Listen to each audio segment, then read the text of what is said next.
Wiring किस प्रकार होती है और उस पे क्या क्या कंपोनेंट्स लगते हैं, क्या क्या चीज़ें लगती है और वायरिंग किस तरीके से की जाती है, ये हम आज की इस वीडियो में आपको बताने वाले हैं। तो चलिए दोस्तों, वीडियो को शुरू करते हैं और आपको बताते हैं कि किस तरीके से ये काम करता है और किस तरीके से इसकी वायरिंग होती है। अगर दोस्तों आप हमारे चैनल पर नए हो तो चैनल को ज़रूर सब्सक्राइब कर लीजिए। आपको वीडियो पसंद आती है तो वीडियो को ज़रूर लाइक कर दीजिए और दोस्तों के साथ भी शेयर कर दीजिए। तो चलिए दोस्तों, हम अभी आगे बढ़ते हैं अब अपनी वीडियो की तरफ। तो जैसे कि आप ये देख सकते हैं कि हमारा 3 किलोवाट का ऑर्गेनिक सोलर सिस्टम में हमें सबसे पहले एक मेन कंपोनेंट होता है पैनल। तो 3 किलोवाट के सोलर सिस्टम में हमें 540 वाट के 6 पैनल का यहाँ पर इस्तेमाल करना होता है। तो कोई यहाँ पर 5 पैनल का भी इस्तेमाल करते हैं और 6 पैनल का भी इस्तेमाल करते हैं। तो हम यहाँ पर 6 पैनल का इस्तेमाल करने वाले हैं 3 किलोवाट के लिए। तो जैसे कि आप देख सकते हैं यहाँ पे 3 किलोवाट के पैनल यहाँ पे लग चुके हैं, 6 पैनल। तो उसी के साथ में हमें यहाँ पर लगती है एक DCDP, उसी के साथ में एक लगता है इन्वर्टर जो कि DC को AC में कन्वर्ट करेगा, और उसी के साथ में यहाँ पर लगती है एक ACDP। तो ये मेन 4 कंपोनेंट यहाँ पर आ गए हैं। फिर उसी के साथ साथ ये यहाँ पर हमें एक लगता है LA लगता है, यानी कि लाइटिंग अरेस्टर यहाँ पर लगता है। तो दोस्तों आपको बता दूं कि लाइटिंग अरेस्टर किस चीज़ के लिए काम आता है, तो ये सब कुछ मैं फंक्शन में आपको आगे इस वीडियो में बताने वाला हूँ। तो हम आगे बढ़ते हैं वीडियो में।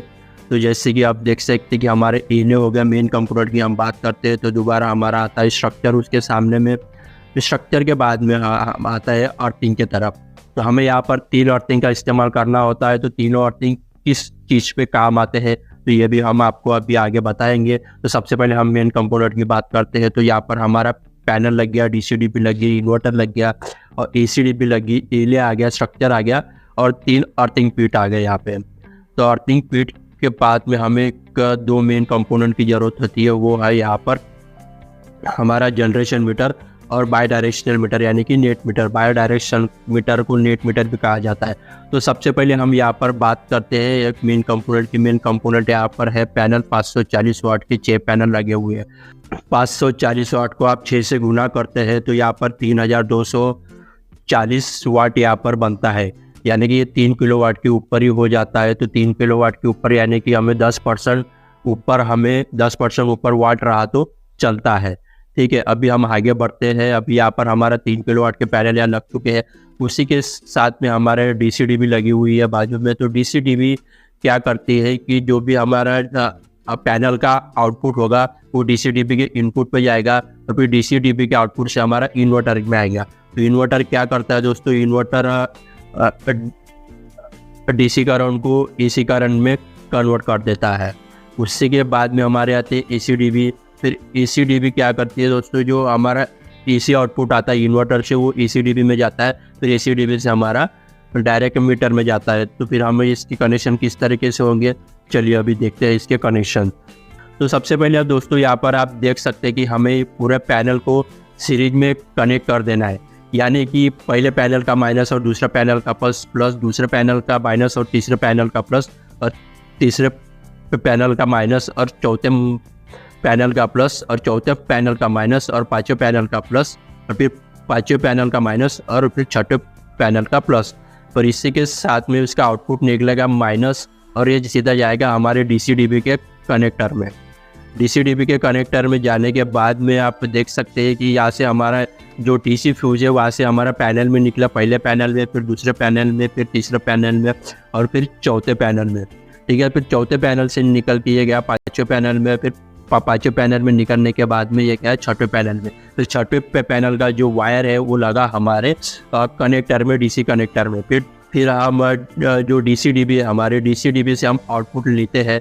तो हमारा DCDP से पॉजिटिव का आउटपुट हमारा जाएगा पॉजिटिव के इनपुट पे, इन्वर्टर के पॉजिटिव के इनपुट पे, और निगेटिव का आउटपुट जाएगा हमारे इन्वर्टर के निगेटिव के इनपुट पे। यानी कि ये यहाँ तक हमें पूरा DC वायर इस्तेमाल करना है दोस्तों। जब तक इन्वर्टर में आपका DCDP से कनेक्शन जाता नहीं, यहाँ तक हमें पूरा DC वायर यूज़ करना है। फिर उसके बाद में आते हैं हम AC सिस्टम की तरफ। तो AC सिस्टम में यहाँ पर क्या होता है कि यहाँ पर इन्वर्टर का जो आउटपुट निकलेगा वो हमारा AC निकलेगा। तो हम ये यहाँ पर क्या करेंगे, हमारा जो फेस आउटपुट रहेगा वो हम कनेक्टर के इनपुट में देंगे और जो न्यूट्रल आउटपुट होगा वो हम कनेक्टर के इनपुट पे देंगे। फिर हमारा यहाँ पर आप देख सकते हैं कि यहाँ पर हमने यहाँ पर लगाया एक जनरेशन मीटर। तो जनरेशन मीटर क्या करता है दोस्तों कि जो भी हमारा सोलर का जो आउटपुट है वो जनरेशन मीटर में शो करता है, यानी कि हमारा जनरेशन मीटर में ये शो करेगा कि हमारा जनरेशन यानी हमारा सोलर ने कितना जनरेट किया है। वो यहाँ पे सब कुछ आपको एक जनरेशन मीटर में दिखेगा। सिर्फ ये जनरेशन दिखाएंगा यहाँ पे कि हमारा जो सिस्टम लगा हुआ है, हमारा जो प्लांट लगा हुआ है सोलर प्लांट, वो सोलर प्लांट का पूरा आउटपुट जो है वो हमें यहाँ पर देखने को मिलेगा मीटर में, यानी कि वो कितना वाट उसने जनरेट किया, एक दिन में कितना यूनिट उसने जनरेट किया, पूरा यहाँ पर जनरेशन मीटर में यहाँ पर आपको देखने को मिलता है। फिर इसका जो एसी आउटपुट रहेगा हमारे जनरेशन मीटर के इनपुट पे जाएगा। आप देख सकते हैं कि जो हमारे एसीडीबी है उसके एमसीबी का आउटपुट यहाँ पर हमारा गया हुआ है जनरेशन मीटर के इनपुट पे। फिर उसी के साथ साथ हमें यहाँ पर बाई डायरेक्शनल मीटर की ज़रूरत पड़ती है, यानी कि net meter. Bidirectional meter को ही नेट मीटर कहा जाता है। तो नेट मीटर की यहाँ पे ज़रूरत क्यों पड़ती है हमें, तो चलिए हम ये भी आपको बताते हैं। तो सबसे पहले इसके हम कनेक्शन को समझ लेते हैं, ठीक है, फिर मैं आपको बताता हूँ कि इसकी ज़रूरत क्यों पड़ती है। तो यहाँ पर हमारी ज़रूरत होती है एक लोड की ज़रूरत होती है, यानी कि जो हमारे घर पे जो भी लगा हुआ लोड वो यहाँ पर मैंने एक दर्शाया हुआ लोड। तो इसके कनेक्शन कैसे होते हैं, यहाँ पे देख सकते हैं कि हमारा जो जनरेशन मीटर का जो आउटपुट है वो जा रहा है हमारे घर के लोड में भी जा रहा है फेस, और बाई डायरेक्शनल मीटर के आउटपुट में भी जा रहा है, ठीक है। फिर उसके साथ साथ जो न्यूट्रल निकलेगा जनरेशन मीटर से, जो न्यूट्रल निकलेगा आउटपुट वो भी जा रहा है। यहाँ पर आप देख सकते हैं कि बाई डायरेक्शनल मीटर के आउटपुट में जा रहा है और लोड में जा रहा है। उसी के साथ साथ यहाँ पर ग्रिड आ जाती है, यानी कि हमारा जो सप्लाई आता है उसे सप्लाई का जो दो वायर होता है वो क्या होता है न्यूट्रल फेस से जो नेट मीटर के इनपुट में चले जाते हैं, ठीक है, नेट मीटर के इनपुट में यहाँ पर चले गए। तो दोस्तों यहाँ पर मेन सवाल ये कि ये नेट मीटर क्या काम करता है। तो नेट मीटर ये काम करता है, यानी कि बाई डायरेक्शनल मीटर यह काम करता है कि जो आपने जो हमारी इलेक्ट्रिसिटी बोर्ड है या हमारे तरफ महाराष्ट्र में MSEB है, तो हमारे तरफ क्या होता तो सभी तरफ ये सेम सिस्टम होता है कि नेट मीटर लगाना जरूर होता है।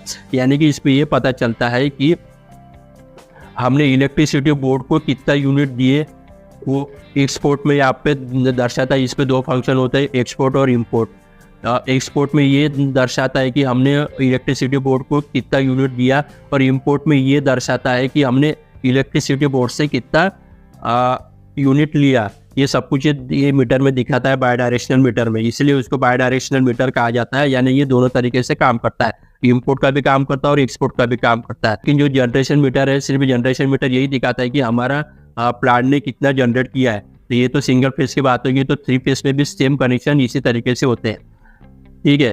तो अभी हम आगे बढ़ते हैं वीडियो में। तो फिर आगे हमारे यहाँ पर देख सकते हैं कि मेन यहाँ पर कंपोनेंट है हमारा स्ट्रक्चर है, एले है, यानी कि लाइटिंग अरेस्टर। तो लाइटिंग अरेस्टर क्या काम करता है दोस्तों, तो लाइटिंग अरेस्टर आप देखते होंगे जब भी बारिश होती है तो बिजली खड़कती है, यहाँ पर हमारे तरफ बिजली खड़कती है या फिर लाइट पड़ती है उस पर।